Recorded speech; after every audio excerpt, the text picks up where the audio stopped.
اور ہم آپ ایک دن تقریر کرتے ہیں، اس کے بعد ہوتا ہے کوئی نہیں مانتا ہے، خفا ہو جائے۔ 950 سال بہت دن ہوتے ہیں، اور اتنی مدت تک کرنے کے بعد تب بھی اللہ کے رسول صلی اللہ علیہ وسلم مکے میں رہے، مدینہ طیبہ رہے، لیکن ایک واقعے کے سلسلے میں آتا ہے کہ اللہ کے رسول صلی اللہ علیہ وسلم کی زبان سے بد دعا کے کلمات نکلے تھے۔ جب اللہ کے رسول مسجد حرام میں نماز پڑھ رہے تھے، سرداران قریش وہاں بیٹھے ہوئے تھے، ابو جہل تھا، ابو لہب تھے، اور اسی طرح سے امیہ ابن خلف، عاص ابن وائل، یہ تمام جو سرداران قریش تھے، جو اللہ کے رسول کا ہر وقت ٹھٹھا اور مذاق اڑاتے تھے، انہوں نے کہا کون ایسا شخص ہے جو فلاں قبیلے میں اونٹ ذبح کیا گیا ہے، نہر کیا گیا ہے، اس کی اوجھڑی پڑی ہوئی ہے، اس اوجھڑی کو لا کے محمد صلی اللہ علیہ وسلم کی گردن پر آپ کے پیٹھ پر ڈالیں۔ کچھ بدقماش قسم کے لوگ تھے، اپنے سرداروں کو خوش کرنے کے لیے گئے اور فوراً اوجھڑی لے کے آئے، اور جب اللہ کے رسول سجدے میں گئے ہیں تو آپ کی گردن پر، آپ کے پیٹھ پر سوئے اوجھڑی کو ڈالی۔ وہ مرغی کی اوجھڑی نہیں تھی، اونٹ کی اوجھڑی تھی، اور جانتے ہیں اونٹ کتنا بڑا ہے تو اس کی اوجھڑی بھی کتنی بڑی ہو۔ اللہ کے رسول اٹھ نہیں پا رہے تھے سجدے سے۔ اسی طرح سے حضرت فاطمہ رضی اللہ تعالی عنہ کو پتہ چلا کہ اللہ کے رسول نماز کی حالت میں ہے، سجدے کی حالت میں ہے، اور ان بدبختوں نے ان کے اوپر اوجھڑی ڈال رکھی ہے، جس کی وجہ سے وہ اٹھ نہیں پا رہے۔ حضرت عائشہ، حضرت فاطمہ بہت طاقتور نہیں تھی، اس وقت بچی تھی، چھوٹی تھی، لیکن آئی اور اپنے ننھے ننھے ہاتھوں سے اس اوجھڑی کو کسی طرح سے کھینچ کر گرایا، اور اللہ کے رسول صلی اللہ علیہ وسلم سجدے سے اٹھے اور نماز پوری کی۔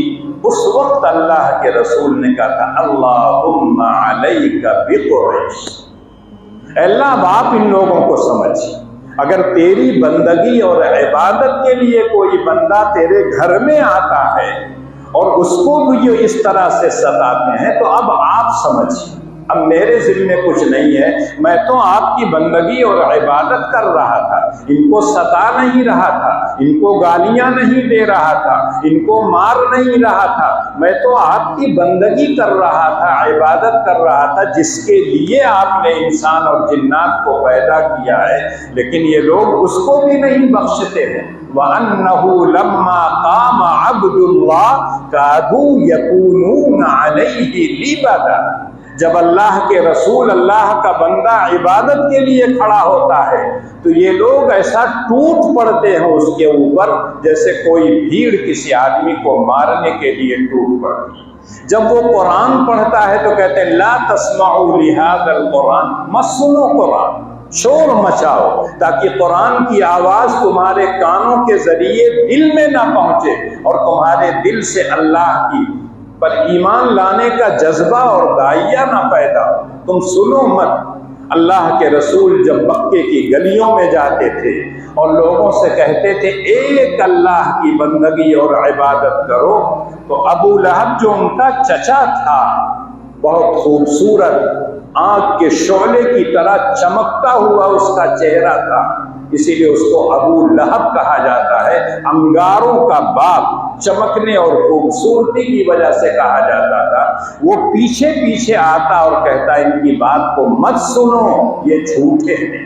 اب اندازہ کیجئے کہ چچا مخالفت کر رہے ہیں اور کہہ رہے ہیں کہ یہ جھوٹا ہے، اس کی بات کو مت سنو، اس وقت بھتیجے کی کیفیت کیا ہوگی ہم کو اور آپ کو اندازہ کرنا چاہیے کہ جب اللہ کے رسول صلی اللہ علیہ وسلم کے ساتھ یہ سب ہوا ہے، اور جب اللہ کے رسول کو حکم ملا وَأَنذِرْ عَشِيرَتَكَ الْأَقْرَبِينَ، اے نبی اب آپ اپنے گھر سے نکلیے اور اپنے رشتہ داروں کو جو قریبی ہیں، اپنے چچا کو، اپنی پھوپھی کو، اپنے پھوپھا کو، اپنی چچا اور چچی کو، سب لوگوں کو اللہ کی طرف بلائیے اور جب اللہ کے رسول صلی اللہ علیہ وسلم نے اعلان کیا کہ کوہ صفا کے پاس سب لوگ آ جائیے، اس زمانے کا وہی رواج تھا، پہاڑی پر چڑھ کر اصلی بات جو ڈرانے کی ہوتی تھی وہ بات کہی جاتی تھی۔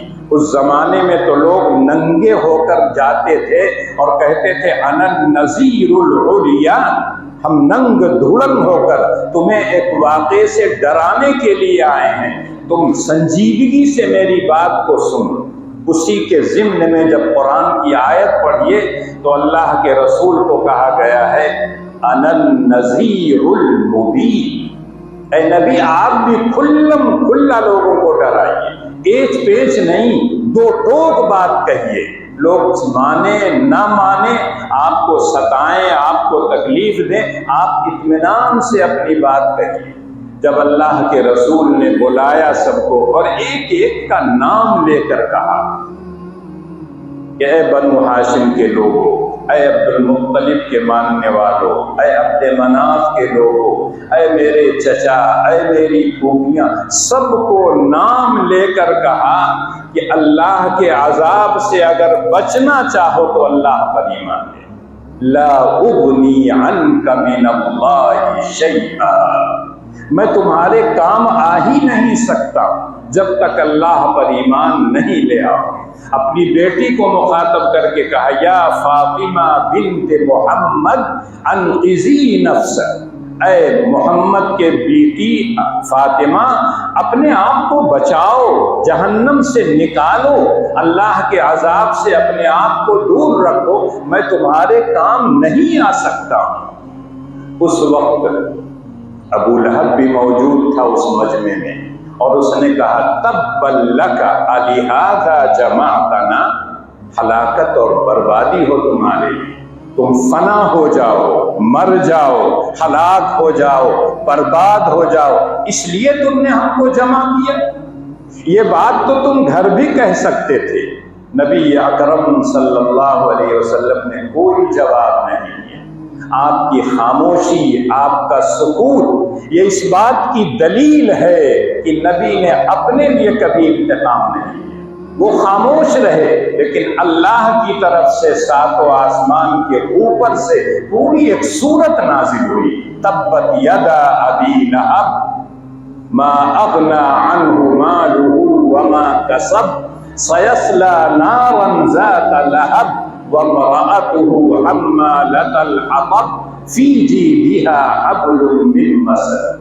محمد ابن عبداللہ نہیں ہلاک ہوں گے، ابو لہب تمہارا ہاتھ ٹوٹ جائے، تم برباد ہو جاؤ، تمہاری بیوی برباد ہو جائے، جو چغل خوری کرتی ہے اور رسیاں لے کر جاتی ہے، جنگل سے لکڑیاں لے آتی ہے اور اس میں جو کانٹے ہوتے ہیں وہ نبی اکرم صلی اللہ علیہ وسلم کے راستے میں بچھاتی ہے، تم ہلاک ہوگے، تمہاری بیوی ہلاک ہوگی، محمد ابن عبداللہ نہیں ہلاک۔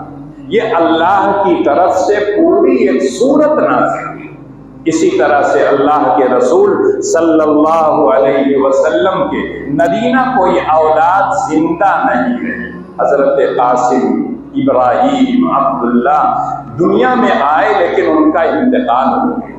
جب اللہ کے رسول کے بیٹوں کا ایک ایک کر کے انتقال ہوتا رہا تو سرداران قریش کہنے لگے یہ تو ابتر ہیں، مقطوع نسل ہیں، مقطوع ذکر ہیں، جب تک یہ دنیا میں رہیں گے لوگ ان کا نام لیتے رہیں گے، اور جب دنیا سے یہ چلے جائیں گے تو ان کا نام لینے والا کوئی نہیں رہے گا، یہ بے نشان ہوں گے، کوئی ان کا نام نہیں لے گا، اس لیے کہ نسب اولاد میں ندینہ اولاد سے چلتی ہے، بیٹوں سے چلتی ہے، ان کا کوئی بیٹا نہیں ہے تو ان کے جانے کے بعد ان کا کوئی ذکر کرنے والا نہیں ہو۔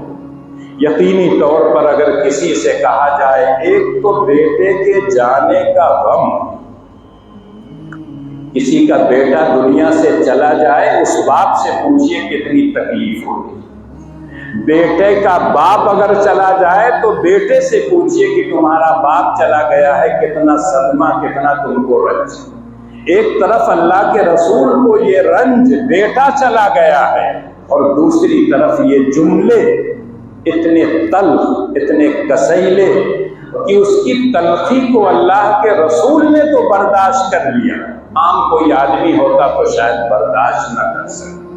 اللہ جل شانہ کی رحمت جوش میں آئی اور یہ سورت اللہ نے آپ کے اوپر نازل کی، اِنَّا أَعْطَيْنَاكَ الْكَوْثَرَ فَصَلِّ لِرَبِّكَ وَانْحَرْ إِنَّ شَانِئَكَ هُوَ الْأَبْتَرُ۔ آتا ہے کہ اللہ کے رسول کچھ صحابہ کے درمیان بیٹھے تھے اور تھوڑی دیر کے بعد آپ پر ایسا لگا جیسے کچھ غنودگی کے آثار۔ جب آدمی سونے لگتا ہے تو آنکھیں بند کرتا ہے، اونگ آنے لگتی ہے، کچھ اسی طرح کی کیفیت آپ پر طاری ہوئی اور پھر آپ نے جب آنکھ کھولا تو آپ مسکرا رہے تھے۔ تو لوگوں نے پوچھا صحابہ نے کہ اے اللہ کے رسول آپ کیوں مسکرا رہے ہیں؟ تو کہا ابھی اللہ کی طرف سے یہ سورت نازل ہوئی جس میں 3 آیتیں ہیں، اِنَّا أَعْطَيْنَاكَ الْكَوْثَرَ فَصَلِّ لِرَبِّكَ وَانْحَرْ إِنَّ شَانِئَكَ هُوَ الْأَبْتَرُ۔ ان 3 آیتوں میں تسلی کا ایک خزانہ موجود ہے۔ اللہ نے اپنے نبی کی تسلی کے لیے پوری ایک سورت نازل کی، اور جب اس سورت کو پڑھیے تو پتہ یہ چلتا ہے اللہ نے اپنے نبی کو جو انعامات عطا کیے تھے اس کا تذکرہ ہے، نبی کا مشن اور نبی کا کام کیا ہے اس کا تذکرہ ہے، اور نبی کو جو لوگ برا بھلا کہتے ہیں، نبی کو جو لوگ ستاتے ہیں، نبی کو جو گالیاں دیتے ہیں، ان کا انجام کیا ہوتا ہے۔ 3 آیتوں کی صورت ہے، قرآن کی چھوٹی صورتوں میں 3 صورتیں ہیں، سورہ عصر، سورہ اخلاص، سورہ کوثر۔ اور یہ سورہ کوثر میں اللہ نے اپنے نبی کے اوپر جو احسانات کیے ہیں اس کو ایک جملے میں ذکر کر دیا، اِنَّا أَعْطَيْنَاكَ الْكَوْثَرَ۔ کوثر کثرت سے ہے، کثرت کے معنی زیادہ، کوثر مبالغے کا صیغہ ہے کہ ہم نے آپ کو خیر کثیر سے نوازا ہے، اتنے خیر ہم نے آپ کو دیا ہے جس کو لوگ شمار نہیں کر سکتے ہیں۔ ہم نے آپ کو نبیوں کا سردار بنایا، خاتم النبیین بنایا، جو دین آپ لے کر آئے وہ خاتم الادیان ہے، جو کتاب آپ لے کے آئے وہ خاتم الکتب ہے، آپ کی امت کو میں نے خیر امت کے لقب سے نوازا ہے، اتنا خیر کثیر میں نے آپ کو عطا کیا۔ اور کوثر کے ایک معنی حوض کوثر کے بھی ہیں اور نہر کوثر کے بھی ہیں۔ جنت میں ایک نہر ہے جس کو کوثر کہا جاتا ہے، احادیث میں اس کی بڑی تفصیل آتی ہے کہ اس کے جو پانی پینے کے آب خورے ہیں، پیالے ہیں، وہ کیسے ہوں گے، کتنے ہوں گے۔ اللہ کے رسول صلی اللہ علیہ وسلم کہتے ہیں جتنے ستارے ہیں ستاروں کی عدد کے مطابق وہاں پیالے ہوں، اور جو ایک مرتبہ پی لے گا کبھی کیا ہے اس کو پیاس نہیں لگے گی۔ حوض کوثر پر نبی اکرم صلی اللہ علیہ وسلم بیٹھ کر لوگوں کو حوض کوثر کا پانی پلائیں گے۔ کچھ لوگ آئیں گے، اللہ کے رسول ان کو پلانا چاہیں گے لیکن ان کو دور کر دیا جائے۔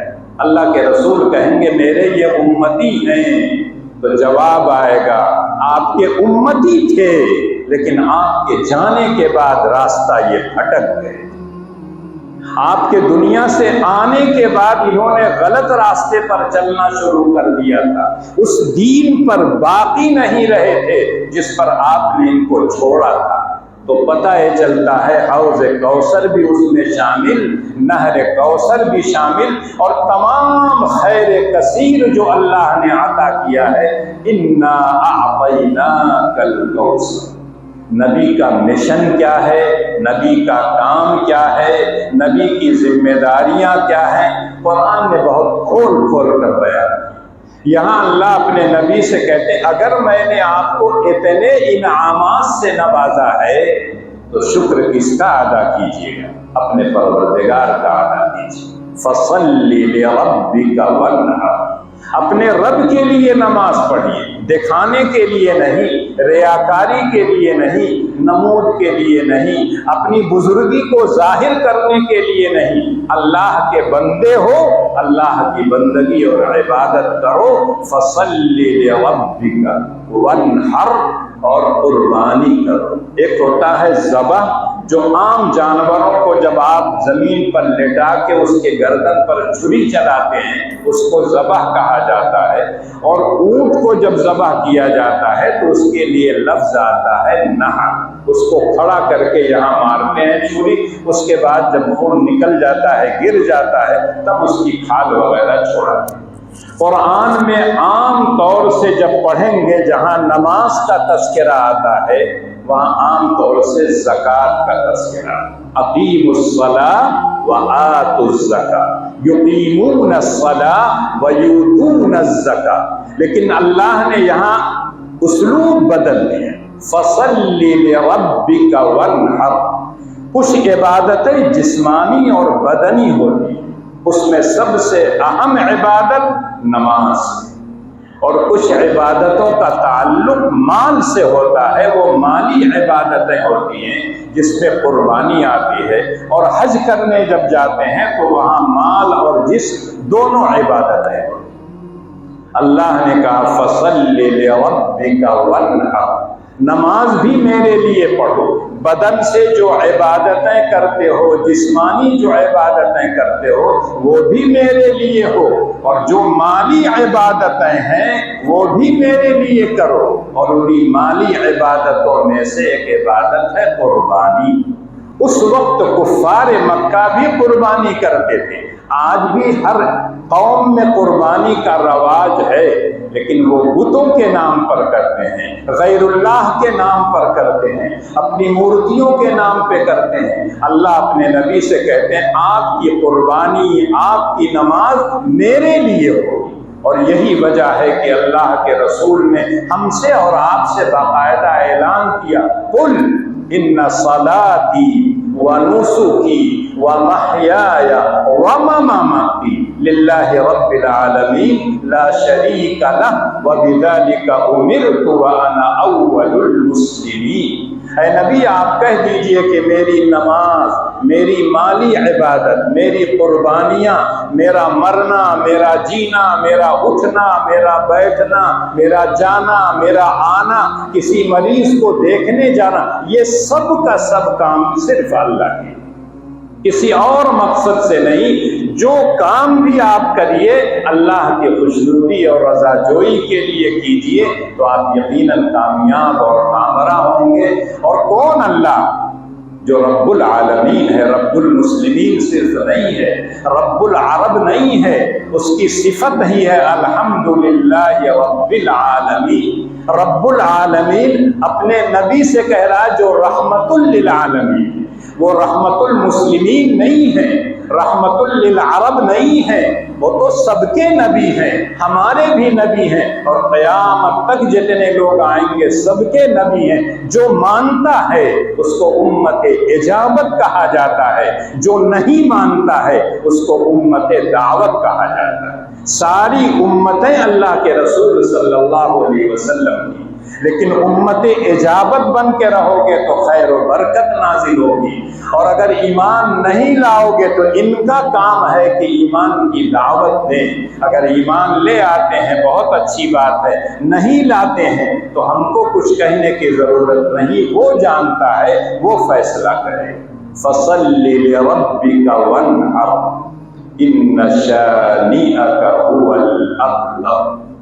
شانی کہتے ہیں معاند کو، مخالف کو، جو آدمی خلاف کرے، عناد کرے، آپ کا دشمن ہو۔ اللہ کہتے ہیں آپ مقطوع النسل نہیں ہیں، آپ کے جو دشمن ہیں، آپ سے جو عداوت رکھتے ہیں، جن کے دلوں میں عداوت کی آگ بھڑک رہی ہے، وہ ابتر، آپ نہیں ابتر ہیں۔ آپ کا ذکر خیر تو میں نے اتنا بلند کر دیا ہے کہ اتنا ذکر تو کسی کا نہیں ہوگا۔ وَرَفَعْنَا لَكَ ذِكْرَكَ، اے نبی ہم نے آپ کے ذکر کو بلند کر دیا ہے۔ اور جب پوچھا گیا اللہ کے رسول صلی اللہ علیہ وسلم سے تو آپ نے کہا جہاں جہاں اللہ کا تذکرہ ہوتا ہے وہاں وہاں میرا بھی تذکرہ۔ اذان میں جب آپ کہتے ہیں اللہ اکبر، اشہد ان لا الہ الا اللہ، اشہد ان محمد رسول اللہ، اگر یہ جملہ نہ کہیں تو اذان ناقص کامل نہیں ہوگی۔ جب تکبیر آپ کہتے ہیں جیسے اشہد ان لا الہ الا اللہ کہتے ہیں، ویسے ہی اشہد ان محمد رسول اللہ کہتے ہیں۔ جب آپ نماز کی حالت میں اللہ کی کتاب کی تلاوت کرتے ہیں اور قعدے میں بیٹھتے ہیں، جب التحیات پڑھتے ہیں تو آپ کہتے ہیں التحیات للہ والصلوات الی آخری، اخیر میں آپ کہتے ہیں السلام علیک ایھا النبی ورحمۃ اللہ۔ جیسے اللہ کا تذکرہ آیا وہیں اللہ کے نبی کا بھی تذکرہ آیا۔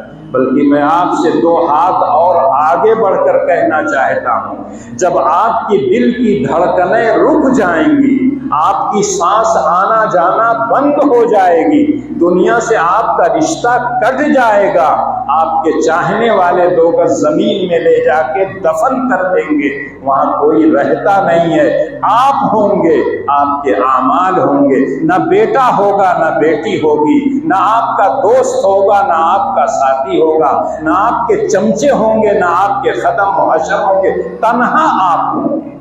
اور اس وقت 2 فرشتے آئیں گے کالے کلوٹے ایک دم ڈراؤنی شکل میں، اور آپ کو بیٹھا کے 3 سوال کریں گے، من ربک، ما دینک، ماذا تقول فی ھذا الرجل۔ وہاں آپ سے یہ نہیں پوچھا جائے گا کتنے مکان بنا کے آئے ہو، انجینئر تم بن گئے، کتنے مریضوں کو تم اچھا کر کے آئے ہو، بہت بڑے ڈاکٹر تھے۔ اس کی ممانعت نہیں ہے، یہ کام ہے، سیکھنا ہے، لیکن آخرت میں جن چیزوں کے بارے میں سوال ہوگا وہ سوال یہ 3 ہوگا، من ربک، ما دینک، ماذا تقول فی ھذا الرجل۔ کس کی عبادت کرتے تھے، تمہارا پروردگار کون تھا، کس طریقے پر تم چلتے تھے، کس کی زندگی تم نے اپنایا تھا، اور ان کے بارے میں جانتے ہو؟ نبی اکرم صلی اللہ علیہ وسلم کی شبیہ دکھا کر پوچھا جائے گا، ان کو جانتے ہو؟ جو آدمی ایمان لایا ہوگا، نبی کے بتائے ہوئے طریقے پر چلا ہوگا، نبی کی سنتوں کو اپنایا ہوگا، نبی کے نقش قدم پر چلا ہوگا، وہ تو خوش ہو کر کہہ دے گا ھذا نبینا محمد صلی اللہ علیہ وسلم۔ یہ تو ہمارے پیارے نبی ہیں جنہوں نے ہم کو صراط مستقیم دکھایا تھا، جنہوں نے ہم کو صحیح راستہ دکھایا تھا، جنہوں نے ہمیں جنت اور جہنم کی خبریں بتائی تھی، اللہ کے نیک بندے کیسے ہوتے ہیں یہ ذکر کیا تھا، دنیا میں کس لیے بھیجے گئے ہو یہ نبی نے بتایا تھا۔ تو وہاں بھی نبی کے متعلق سوال ہوگا، نبی کا تذکرہ وہاں بھی آئے گا۔ اور آپ جانتے ہیں کہ جب حوض کوثر سے اللہ کے رسول پانی پلائیں گے وہاں بھی نبی موجود ہیں۔ اس کے بعد تب آپ جنت میں جائیں گے اور وہاں بھی قرآن کہیں سفارش کرے گا، کہیں اللہ کے رسول سفارش کریں گے، تب آپ کا بیڑا پار ہوگا۔ تو اللہ اپنے نبی سے کہتے ہیں ان شانئک ھو الابتر۔ آج کوئی جانتا ہے عاص بن وائل کون تھا، ابو جہل کون تھا، ابو لہب کون تھا؟ جب ذکر آتا ہے تو اس حیثیت سے آتا ہے کہ انہوں نے اللہ کے رسول کو ستایا تھا، انہوں نے اللہ کے رسول کو گالیاں دی تھی، انہوں نے اللہ کے رسول کے گھر میں غلاظت پھینکی تھی، ان لوگوں نے اللہ کے رسول کے راستے میں کانٹا بچھایا تھا۔ یہ وہ لوگ ہیں، ان کا ذکر خیر نہیں ہوتا ہے، بلکہ نبی کے ساتھ ساتھ ان کا ذکر اس حیثیت سے ہوتا ہے کہ اللہ کے رسول کو ان لوگوں نے ستایا تھا۔ ان شانئک ھو الابتر۔ لوگ یہ سمجھتے ہیں کہ اللہ کے رسول کی نرینہ اولاد ہیں، لیکن بیٹیاں تو آپ کی تھیں، آپ کی چہیتی بیٹی حضرت فاطمہ تھی، حضرت فاطمہ کے 2 بیٹے تھے حسن اور حسین، ان کی نسل چلی ہے، تو یہ تمام کے تمام کہاں جائیں گے؟ نبی اکرم صلی اللہ علیہ وسلم سے جڑتے ہیں، اور سارے لوگوں کا رشتہ اللہ کے رسول ہی سے جا کے جڑتا ہے، تو یہ تو تمام کی تمام ان کی نسبی اولاد کہلاتی ہیں۔ نبی امت کے لیے باپ کے درجے میں ہوتا ہے، امت نبی کے لیے بیٹے کے درجے میں ہوتی ہے۔ یقینی طور پر اللہ کے رسول کے اتنے امتی، اتنے لوگ قیامت تک جتنے لوگ ایمان لے آئیں گے سب اللہ کے رسول کی روحانی اولاد ہیں، اور خود اللہ کے رسول کہتے ہیں اس دن میں اللہ کے سامنے فخر کروں گا کہ اللہ کے رسول، اللہ مجھے آپ نے اخیر میں بھیجا، لیکن میرے ماننے والے اور زیادہ ہیں، تمام نبیوں سے زیادہ۔ انی مکافر بکم الامم، دنیا جانتی ہے، آسمان اور زمین گواہ ہیں، جن لوگوں نے اللہ کے رسول کو ستایا تھا، جن لوگوں نے کہا مقتول نسل ہیں، جن لوگوں نے کہا تھا ان کا ذکر خیر نہیں ہوگا، اب تو یہ ختم ہو جائیں گے، کوئی نام لیوا نہیں ہوگا، لیکن آج دنیا کے کسی گوشے میں چلے جائیے، ہر وقت نبی اکرم صلی اللہ علیہ وسلم کا ذکر خیر ہوگا۔ یہاں اذان ختم ہوتی ہے دوسرے ملک میں، دوسرے ملک میں، پھر تیسرے ملک میں، کوئی ایسا وقت نہیں گزرتا ہے جس میں اللہ کے ساتھ ساتھ اللہ کے رسول کا ذکر۔ قرآن جب تک پڑھا جائے گا تب تک نبی اکرم صلی اللہ علیہ وسلم کا تذکرہ ہوگا۔ جب تک اللہ کے نیک بندے دنیا میں نبی کے بتائے ہوئے طریقے پر چلتے رہیں گے تب تک ہمیشہ نبی اکرم صلی اللہ علیہ وسلم کا ذکر خیر ہوگا۔ تو اللہ نے چھوٹی سی صورت میں ان انعامات کا تذکرہ کیا جو اللہ نے اپنے نبی کو دی، اور آپ کا جو مشن تھا اس کا تذکرہ کیا۔ آپ گھبرائیے مت، آپ کا رشتہ اللہ سے مضبوط ہونا چاہیے۔ کہیں اسی بات کو کا فَاصْبِرْ كَمَا صَبَرَ أُولُو الْعَزْمِ مِنَ الرُّسُلِ وَلَا تَسْتَعْجِلْ لَهُمْ، اے نبی آپ اسی طرح سے صبر سے کام لیجئے جیسے اولو العزم پیغمبروں نے کام کیا تھا۔ حضرت نوح نے 950 سال، حضرت ابراہیم کو آگ میں ڈالا گیا تب بھی، حضرت ایوب کو اللہ تعالیٰ نے مرض میں مبتلا کیا، اسی طرح سے تمام انبیاء کو ان کی قوموں نے ستایا لیکن انہوں نے صبر سے کام کیا۔ اور یہی صبر جو ہے ہم آپ یہ سمجھتے ہیں کہ لاچاری ہے، بے بسی ہے، عاجزی ہے، اور ہم یہ سمجھتے ہیں یہ بزدلی ہے، یہ بزدلی نہیں ہے، یہی ہماری اور آپ کی بھول ہے۔ صبر اللہ کی طرف سے اتنی بڑی نعمت ہے، اتنی بڑی نعمت کوئی ہو نہیں سکتی۔ ان اللہ مع الصابرین، اللہ کی رفاقت صبر کرنے والوں کو۔ کہیں اللہ نے اسی کو الفاظ بدل کے کہا، یا ایھا الذین آمنوا استعینوا بالصبر والصلاۃ، اے ایمان والو جب پریشانیاں آئیں، جب مصیبتیں آئیں، جب آفات بلیات تمہارے اوپر آئیں، استعینوا بالصلاۃ والصبر، اللہ سے مدد چاہو، نمازیں پڑھو، دعائیں کرو۔ رشتہ جب اللہ سے مضبوط ہوگا تمہاری تمام مصیبتیں ختم ہو جائیں۔ اسی بات کو حضرت موسیٰ نے اپنی قوم سے کہا تھا، استعینوا باللہ واصبروا، اللہ سے مدد چاہو، اللہ کے علاوہ کوئی اس دنیا میں نہیں ہے جو آپ کا بھلا یا برا چاہے تو کر دے، صرف وہ ذات ہے، فعال لما یرید، جو چاہے وہ کرتا ہے، اس کے کسی کام میں کوئی آدمی روک نہیں سکتا ہے۔ کسی نے کتے کو پانی پلا دیا، اس کی مغفرت کر دی، دنیا کا کوئی انسان نہیں کہہ سکتا کیوں آپ نے معاف کر دیا۔ ایک شخص نے بلی کو کھانا نہیں کھلایا اور بلی کو چھوڑا نہیں اپنا چارہ حاصل کرنے کے لیے، اللہ نے کہا یہ جہنم میں جائے، کوئی نہیں پوچھنے والا، لا یسأل عما یفعل، لیکن انسان بڑے سے بڑا ہو جائے اس سے پوچھا جائے یہ کام تم نے کیوں کیا ہے، یہ کام تم نے کیوں نہیں کیا ہے۔ تو اللہ کی ذات تو فعال لما یرید ہے، اللہ جو چاہتے ہیں کرتے ہیں۔ تو جب انسان کا رشتہ اللہ سے مضبوط ہوگا تو یقیناً اللہ کی طرف سے امن، چین، سکون ملے گا۔ کہیں اللہ کہتے ہیں وَاصْبِرْ وَمَا صَبْرُكَ إِلَّا بِاللَّهِ وَلَا تَحْزَنْ عَلَيْهِمْ وَلَا تَكُ فِي ضَيْقٍ مِّمَّا يَمْكُرُونَ إِنَّ اللَّهَ مَعَ الَّذِينَ اتَّقَوْا وَالَّذِينَ هُمْ مُحْسِنُونَ، اے نبی آپ صبر کیجئے، اور صبر بغیر اللہ کی توفیق کے نہیں کر سکتے ہیں۔ اور آپ رنجیدہ مت ہوئیے، غمگین مت ہوئیے۔ جو لوگ یہ آپ کے خلاف تدبیریں کر رہے ہیں اس سے آپ اپنا دل چھوٹا مت کیجیے۔ آپ کے سامنے تو یہ جملہ ہر وقت رہنا چاہیے، ان اللہ مع الذین اتقوا والذین هم محسنون۔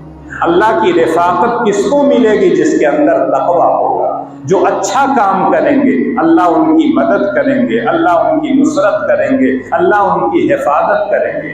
آج بھی کوئی آدمی سفر کرنا چاہتا ہے تو چاہتا ہے میرا رفیق سفر اچھا ہو۔ کوئی آدمی تجارت کرنا چاہتا ہو تو اچھے تاجر سے پوچھتا ہے تجارت کے کامیاب بنانے کے گر کیا ہیں، کیا میں اختیار کروں تو میں ایک اچھا تاجر بن جاؤں۔ ایک کھلاڑی کے پاس کوئی آدمی جاتا ہے تو اس سے پوچھتا ہے کہ تم کیسے اچھے کھلاڑی بنے۔ جب اس کے ساتھ رہتا ہے تو وہ بھی ایک اچھا کھلاڑی بنتا ہے۔ جس کے ساتھ اللہ ہو، اللہ کا تقویٰ اس کے دل میں ہو، اللہ کے لیے اچھے اعمال کرتا ہو تو اللہ کہتے ہیں میں اس کے ساتھ۔ تو کیا کبھی وہ ناکام ہوگا، نامراد ہوگا؟ کبھی نہیں ہوگا۔ آج جو حالات ہیں قیامت تک نبی کے خلاف آوازیں اٹھتی رہیں گی۔ بہت سے ایک دم گندے قسم کے لوگ ایک ایسی ذات پر جو اللہ کے بعد ہے، اللہ نہیں ہے، بعدت خدا بزرگ تو یہ قصہ مختصر۔ کتنی بھی تعریف اللہ کے رسول کی کیجیے، اخیر میں صرف یہ کہنا پڑتا ہے اللہ اکبر۔ اس کے نیچے جو ہیں سب سے بہترین انسان اللہ کے رسول صلی اللہ علیہ وسلم۔ اس کو اگر کوئی آدمی گندا کہے، برا کہے، اس کو گالیاں دے، اس کی زبان گندی ہوگی، اس کے اوپر تھوکے گا آسمان کو تو اس کے اوپر آئے گا۔ ہم کو اور آپ کو کچھ کرنا نہیں ہے، ہم کو جو کرنا ہے وہ ہم کرنے کے لیے تیار ہیں، اور جو نہیں کرنا ہے وہ کرتے ہیں تو ان کو شہ ملتی ہے کہ دیکھو مسلمان یہ ہوتے ہیں۔ ارے کسی آدمی کو مانتے ہو، اگر کسی نے برا کہہ دیا تو کیا اتنا چلا رہے ہو، سڑک پہ جا رہے ہو، دکانیں توڑ رہے ہو، دکانیں بند کروا رہے ہو؟ یہ سب کرنے کی ضرورت نہیں ہے۔ آپ کو جو کرنا ہے وہ یہ ہے کہ نبی سے اگر عشق ہے، نبی سے اگر محبت ہے، نبی کی ایک ایک سنت کو ہمارے گھروں میں نبی کی سنتیں مٹ رہی ہیں، اور اللہ کے رسول نے کہا تھا جس وقت سنتیں مٹ رہی ہوں، میری ایک سنت کو اگر کوئی آدمی زندہ کرے گا تو 100 شہیدوں کا اجر پائے گا۔ آج بہت سے نوجوان کہتے ہیں جہاد کا حکم دیجیے۔ جہاد کرنا بڑا مشکل کام ہے، ذروۃ سنامہ الجہاد۔ نبی کی سنت کو اپنانا بڑا آسان کام ہے، لیکن آسان سنتوں کو بھی ہم نے چھوڑ رکھا ہے۔ مسواک کرنا اللہ کے رسول کی سنت ہے، کتنے لوگ اس سنت پر عمل کرتے ہیں؟ برس چاہیے، 8 بجے سو کے اٹھیں گے، اللہ کے رسول کہیں سویرے سو سویرے اٹھو۔ نبی کی یہ سنت ہے کہ عشاء کے بعد زیادہ دیر تک بات مت کرو، عشاء سے پہلے مت سو، نماز پڑھ کر تب سو۔ اللہ کے رسول کی ایک ایک ادا حدیث کی کتابوں میں موجود ہے۔ آپ کیسے چلتے تھے، آپ کیسے کھاتے تھے، آپ استنجا کیسے کرتے تھے، آپ کیسے ملتے تھے بچوں سے، بوڑھوں سے، دشمنوں سے، ایک ایک چیز موجود ہے اور بالکل صحیح طور پر موجود ہے۔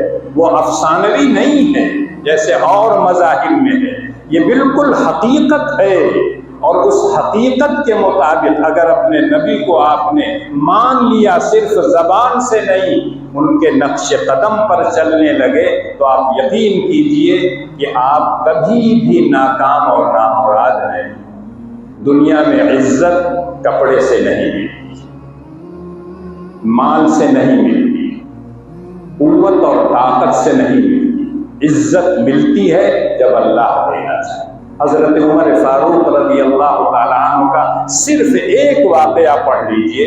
جب بیت المقدس فتح ہوا تھا اور ان یہودیوں نے کہا تھا کہ ہم چابی تمہارے امیر المومنین کو دیں گے، حضرت عمر فاروق رضی اللہ تعالیٰ عنہ جب چلے ہیں مدینہ طیبہ سے، ایک اونٹ ہے اور ایک خادم، اور یہ دونوں آدمی جا رہے ہیں، باری باری اونٹ پر بیٹھتے ہیں اور جب حضرت عمر رضی اللہ تعالیٰ عنہ کی باری آئی ہے بیت المقدس کے قریب پہنچے ہیں، تو اس وقت پکڑ کر نکیل لے جانے کی باری عمر کی تھی رضی اللہ تعالیٰ عنہ، اور غلام کی باری تھی بیٹھنے کی۔ اس نے کہا حضرت آپ بیٹھ جائیے، آ گیا ہے۔ کہا نہیں، تمہاری باری ہے بیٹھنے کی، تم بیٹھو گے۔ اور اس وقت حضرت عمر رضی اللہ تعالیٰ عنہ جو کپڑا پہنے ہوئے تھے، بعض روایتوں میں آتا ہے 72 کیا ہے پیوند لگے ہوئے، 1 2 نہیں 72 پیوند لگے ہوئے۔ لوگوں نے کہا کہ اس کو آپ بدل لیجئے، شاندار جوڑا پہن لیجئے، لوگ کیا کہیں گے؟ انہوں نے کہا لوگ کیا کہیں گے یہ مجھ کو نہیں دیکھنا، میرا رب کیا چاہتا ہے، میں اسی میں خوش ہوں۔ اللہ نے مجھ کو اتنا ہی دیا ہے جس سے میں پیوند لگا کے پہن سکوں، تو میں پیوند لگا ہوا پہن کے جاؤں گا۔ ان کو خوش کرنے کے لیے میں اچھا لباس نہیں پہنوں گا۔ اللہ نے جو عزت دی تھی، لیٹے ہوئے ہیں ریت پر، اور لوگ آئے کہنے کہ تمہارا امیر کون ہے؟ کہا یہ نہ کوئی جلال ہے، نہ کوئی وہ ہے، ایک تو نہ کوئی خادم ہے، نہ کوئی یہ نگہبان ہے، ریت پر اللہ کا بندہ سویا ہوا ہے، لیکن اس کی ہیبت لوگوں کے دلوں میں ہو۔ جب انسان اللہ کو مان لیتا ہے، اللہ کے نبی کے بتائے ہوئے طریقے پر چلتا ہے، تو اللہ تعالیٰ لوگوں کے دلوں میں اس کی محبت بھی پیدا کرتے ہیں، اور دشمنوں کے دلوں میں اس کی ہیبت اور روب پیدا کرتے ہیں۔ آج ہمارا تعلق نہ اللہ سے رہا، نہ اللہ کے رسول سے رہا، نہ اللہ کی کتاب سے رہا، کٹی ہوئی پتنگ کی طرح ہیں، جو چاہے لوگ۔ اس لیے آپ کو صرف یہ کرنا ہے، نبی کے نقش قدم پر چلیے، ساری عزتیں، ساری کامیابیاں آپ کے پیروں تلے آئیں گی۔ اللہ ہم کو اور آپ کو کہنے اور سننے سے زیادہ عمل کی توفیق۔